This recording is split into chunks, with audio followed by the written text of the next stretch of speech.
Your Coca-Cola bottler presents Claudia.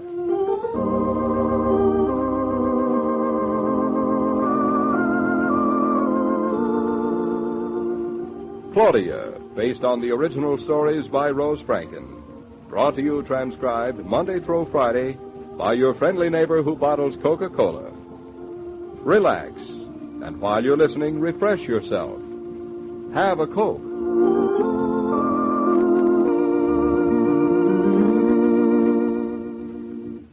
And now, Claudia.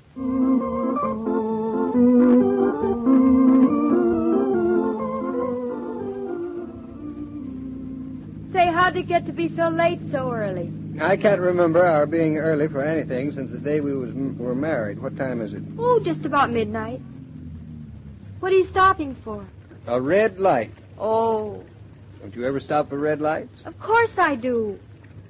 You know, I like the city at night. I feel as if we owned it. It's so quiet and empty. Can I drive, David? I'm not a bit sleepy, and you are. You're yawning again. I'm not that sleepy. Also, I want to sleep between sheets, not wrapped up in a sheet.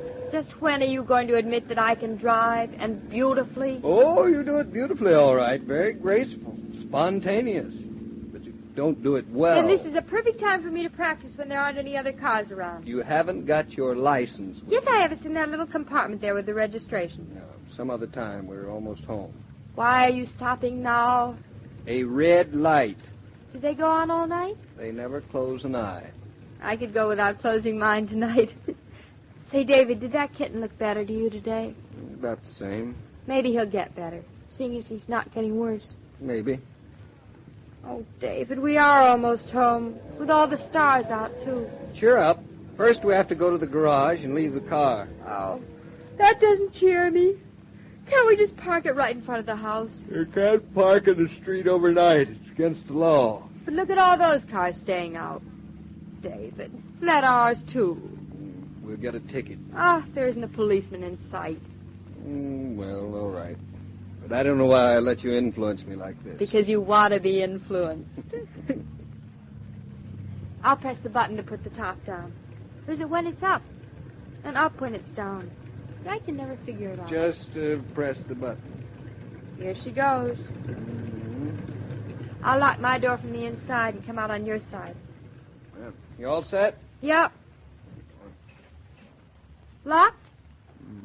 I'm doing it now, but I can't see very well. Too bad we couldn't park it near the lamppost.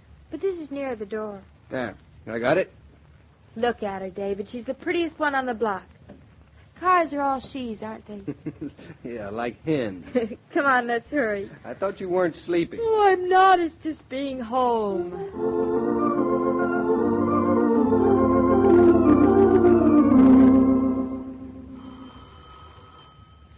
David. You awake? But that? The telephone.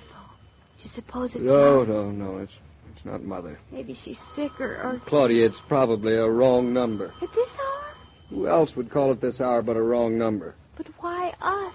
Because we're the wrong number, and boy, am I going to give it to him. Hello? Yes?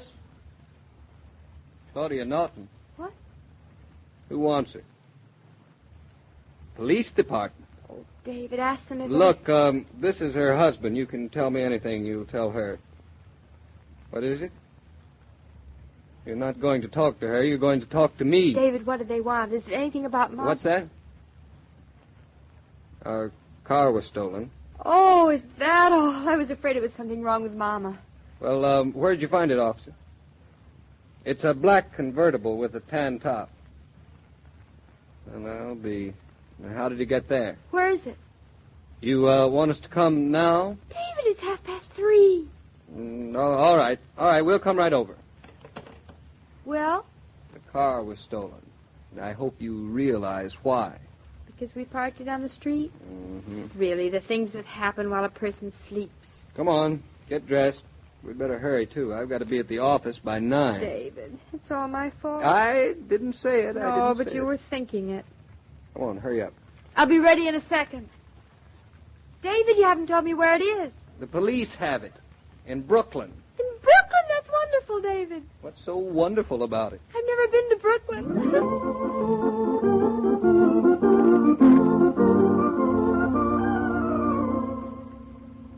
Yes, folks, what can I do for you at this hour in the morning? The name is Naughton, officer. We're here about the stolen car. What about it?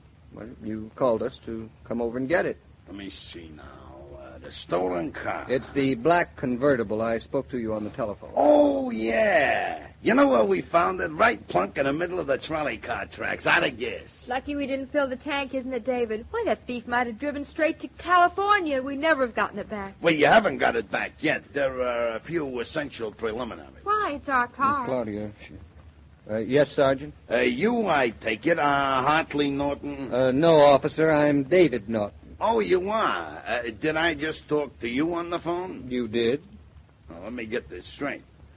This young lady is Claudia Naughton, and you are David Naughton. Right. But the car is registered in Hartley Naughton's name. Where is Hartley Naughton? He's in Europe. He'll be home any day. Fine.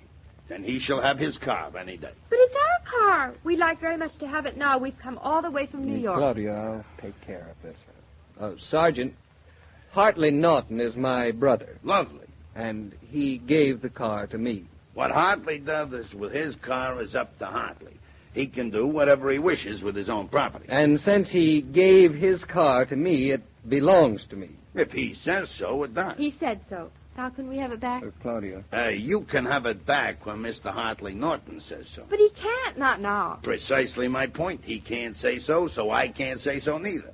I'm only a sergeant, not a Santa Claus. Oh, we're not asking you to give us the car. Hartley already did that. How do you suppose we had it so it could be stolen from us? An interesting point. Officer, if you don't mind. How did you happen to call us if you insist the car is not ours? A stab in the dark, Mr. Naughton. I found Mrs. Naughton's license in the compartment, and I had no reason not to believe that your wife was not Mr. Hartley's wife. However, so's your voyage in these wee hours is not entirely in vain, I shall permit you to fill out a form reporting the loss of his car. He shall thereby get it back faster. But he doesn't want it back. He doesn't like it. Oh, David, Claudia, what's all the fuss about? Claudia, let me handle this, please. Sergeant, I'll wire my brother in the morning and get a reply immediately. I'll forward it to you, so you'll have proof of my authorization to drive the car. Then you shall have it back. Now, leave us make it simple, just according to all rules and regulations. You make out this nice form 482A, modification 399C, declaring your car is stolen. You will file this with your precinct. They will list the car stolen, and we will... Give me the form, Sergeant. I want you to comprehend that none of this is personal. Sergeant, what if we don't fill out this form? It's all settled, Claudia. We are filling it out. Wait a minute, David. Let the little lady speak. Until this form is filled out, the car really isn't stolen at all, is it? Not officially. So, David, if the sergeant would let us, we could take the car now. Not fill out the form, and no one would know. You believe we're us, don't you, officer? Do I? Yeah, I guess I do believe you're us. I even know who your brother-in-law is. And seeing it's all in the family, I guess I'd give you the car. See, David? If Mr. Naughton had some identification. I've got it right here in my wallet. Lovely. David. Shh, darling, we'll be out of here in a minute now. David. Now, wait a minute. I have it right in here, Well, officer. take your time. It's a quiet night. I thought I had it. Just a second. David, What is it? it's about your wallet. I know I'm looking for it. You haven't got it. What's that? It's in your gray suit. What? I put it there to save your time in the morning. I only wanted to help. You only wanted to help when we left the car parked on the street, too. What is so funny, officer? You are a very lucky man, Mr. Naughton. When my wife takes my wallet out of my pants, she doesn't switch it to another pair. Oh, no.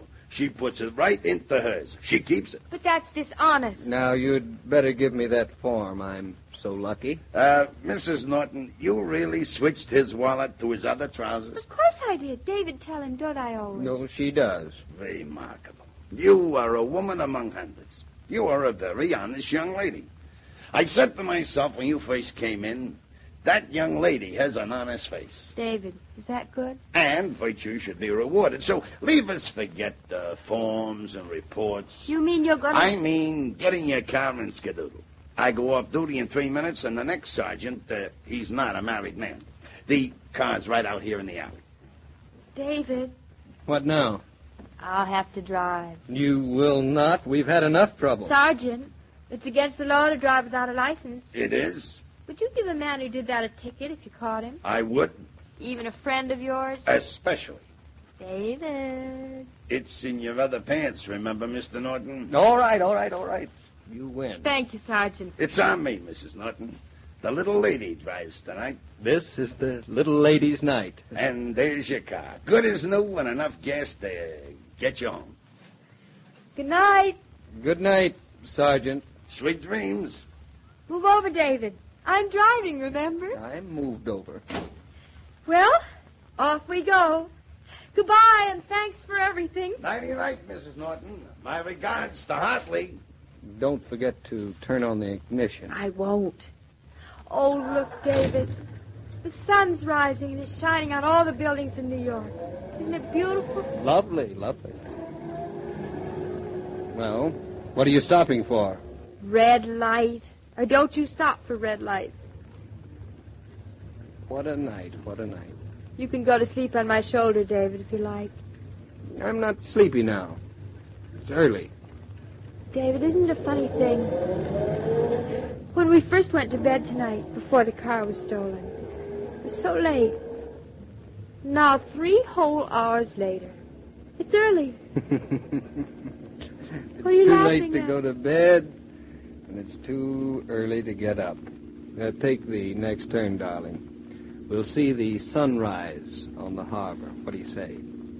Let's. And we'll see the moon set on the river, too. I haven't seen that in quite some time. Here, You know, turn right David, over here. Spending a night up is nice, once in a while. Gives you sort of a completely different point of view. It certainly does. Do you remember the last time that we drove along like this? You remember where it was? No, where was it? Well, it was about a day and a half after we were married. Oh, We were I riding remember. down that little highway. Oh, darling. Remember what the sun looked like then? You remember that? Yes, I do, darling. That was nice. But, hey, driver, you better be careful.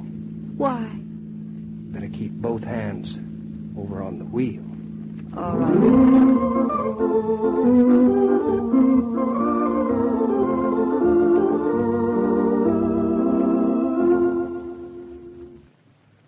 All story material used on this broadcast of Claudia was under the supervision of Rose Franken and William Brown Meloney.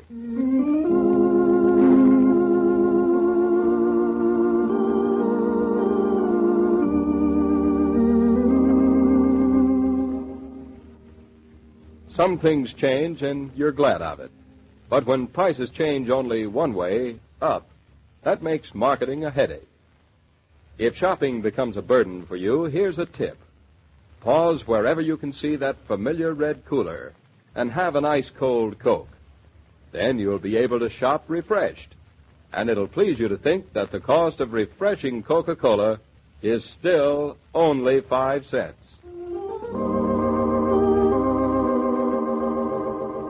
Every day, Monday through Friday, Claudia comes to you, transcribed, with the best wishes of your friendly neighbor who bottles Coca-Cola. So listen again Monday at the same time. And now, this is Joe King saying au revoir, and remember, whoever you are, whatever you do, wherever you may be, when you think of refreshment, think of Coca-Cola. For ice-cold Coca-Cola makes any pause the pause that refreshes.